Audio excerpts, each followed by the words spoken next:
A car starts from rest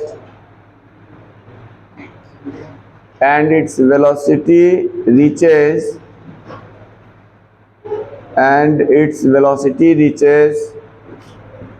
30 meter per second. A car starts from rest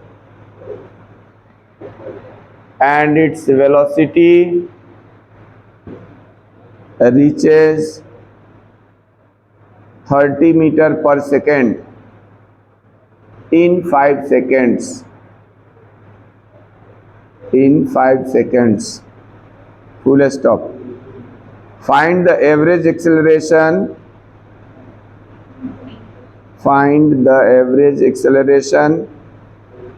And the distance traveled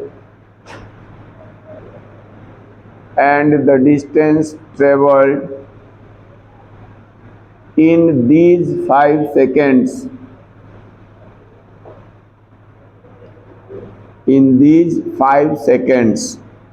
first question हुआ. Second question note करो. A motor bike. Next question. A motor bike moving with initial velocity 50 meter per second, 50 meter per second, and constant acceleration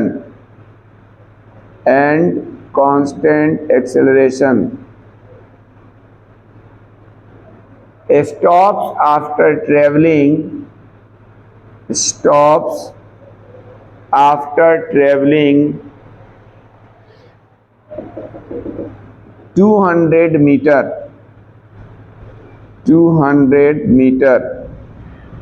Full stop. Find the acceleration of the motorbike.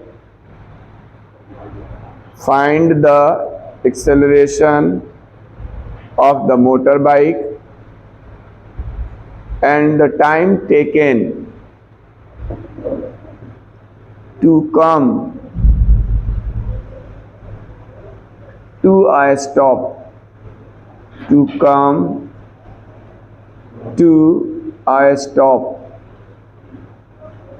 stop. बस यही 2 question है. First of all you can try. 5 minutes is given to you. After then I will solve this question.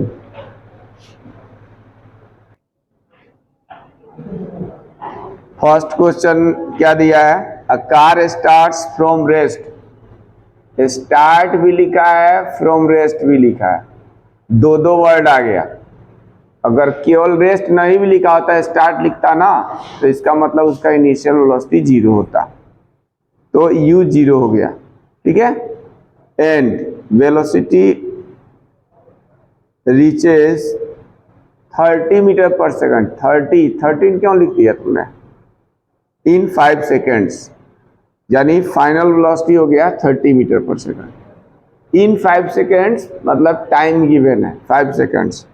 Find the average acceleration and the distance travelled in these 5 seconds. तो यहाँ पर इस question में initial velocity, जिसको symbol पता है तो direct symbol लिख करके सॉल्व करो. जिसको नहीं पता है वो थोड़ा सा अपना लैंग्वेज भी यूज कर सकता है. इनिशियल वेलोसिटी, यहाँ पर u, स्मॉल u यूज करेंगे. ये 0 मीटर पर सेकेंड, 0 मीटर पर सेकेंड ये गिवन है. एंड फाइनल वेलोसिटी 30 मीटर जो दिया है वो फाइनल है. फाइनल वेलोसिटी को v से रिप्रेजेंट करते हैं. ये 30 मीटर पर सेकेंड v हो गया. टाइम गिवन है इन 5 सेकेंड्स, यानी टाइम गिवन है. Time t equal to 5 seconds. तो therefore average acceleration average acceleration पूछा है, average acceleration a equal to यहाँ पे क्वेश्चन मार्क। अब फॉर्मूला कौन सा जानते हैं? बाय डिफिनेशन लिख सकते हो या by using formula. By using formula कौन सा फॉर्मूला यूज होता है? A equal to v minus u by t. Final velocity दिया है 30। चाहो तो यूनिट यहीं पर लिखते चलो साथ में, या फिर यहाँ पे लिख दो, दोनों को ब्रैकेट में लिखने के बाद, क्योंकि दोनों वेलोसिटी ही है तो ये मीटर पर सेकेंड और नीचे टाइम 5 सेकेंड्स। 30 माइनस 0 कितना होता है? 30 रहेगा और डिवाइडेड बाई 5। यहाँ इसका पावर s का 1 है और यहाँ s की पावर -1 है। ये 1 ऊपर जब जाएगा न्यूमरेटर में, देन क्या होगा? इसकी पावर फिर -1 हो जाएगा। तो -1 पहले से था, एक और -1 हो गया, तो ये हो जाएगा मीटर पर सेकेंड स्क्वायर। यानी 30 में 5 से डिवाइड करेंगे, कितना जाएगा?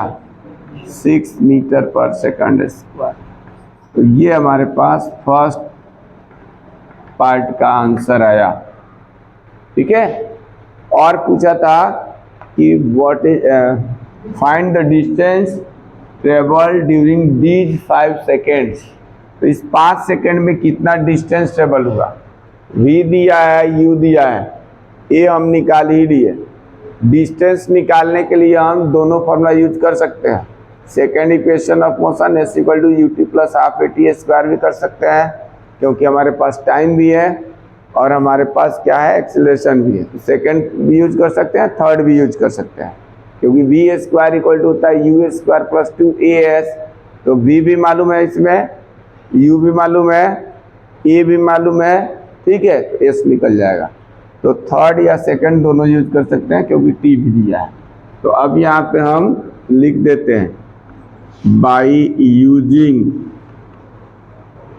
सेकेंड इक्वेशन ही लगा देता हूँ, second equation of motion. Second equation of motion use करेंगे, s equal to ut plus half at square. u यहाँ 0 लिखेंगे, 0 इंटू समथिंग इक्वल टू 0 ही होता है, प्लस 1/2 एक्सेलरेशन 6 निकला है, इंटू टाइम स्क्वायर यानी 5 इंटू 5 सेकंड था, तो इसको यहाँ से कैंसिल करेंगे। 2 3 कितना? 6। ये हो गया 0 प्लस 5 5 या 25, 25 3 जा कितना? 75। तो इतना मीटर आ जाएगा, यानी s इक्वल टू 75 मीटर। तो ये सेकेंड पार्ट का आंसर आ गया। यहाँ तक किसी को कोई प्रॉब्लम होता हो? जब तक फॉर्मूला नहीं मालूम होगा या ये नहीं मालूम होगा कि कौन सा टर्म किस सिंबल से रिप्रेजेंट करते हैं, जैसे इनिशियल वेलोसिटी को u से, फाइनल v से, टाइम को t से, और साथ में ये एक्सेलरेशन का फॉर्मूला नहीं मालूम होगा तब पता नहीं चलेगा। ठीक है, इसको नोट करो जो लोग नहीं बनाए हैं, और तब हम सेकंड बताते हैं।